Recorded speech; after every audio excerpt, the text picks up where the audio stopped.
तो जेना कि हम कहने रही कि अगला एपिसोड में 2टा वाइल्ड कार्ड के एंट्री हेते, तो चलू दुनू गोटे का स्वागत करै छी।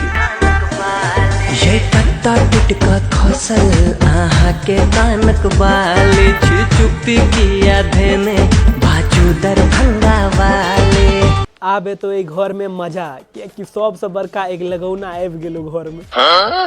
है नहीं दीदी एना नहीं कहियो, हमर दोस्त छे। हाँ गे दाई, सबके नाम एक घर में हम ही बिछबो, ओना हमर नाम की रखबै? अहाँ के नाम बीछे के की जरूरत छे, अहाँ के नाम एकेटा सबके बुझल छे। प्रणाम। किछ लोग के हम शांत तो किछ लोग के हम शोर लागे छी। बिग बॉस के ई घर में सब मिथिलावासी के हम गोर लागे छी। वाइल्ड कार्ड एंट्री कवित्री देवी।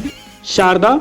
हाँ Bigg Boss. Wild card entry wild entertainment लो कहते ना। अहाँ टेंशन नहीं लिया बिग बॉस, अहाँ के निराश नहीं करब। बिग बॉस एकटा रिक्वेस्ट रहे कि हमर जे नवका गीत एले हन दरभंगा वाली, तो ओ गीत जे कनी घर में अहाँ सबके देखा देतिए टीवी के जोगाड़ क के। एतऽ अहाँ कंटेंट देखियो, बाकी अहाँ के गीत मिथिला में सब देख रहल अछि।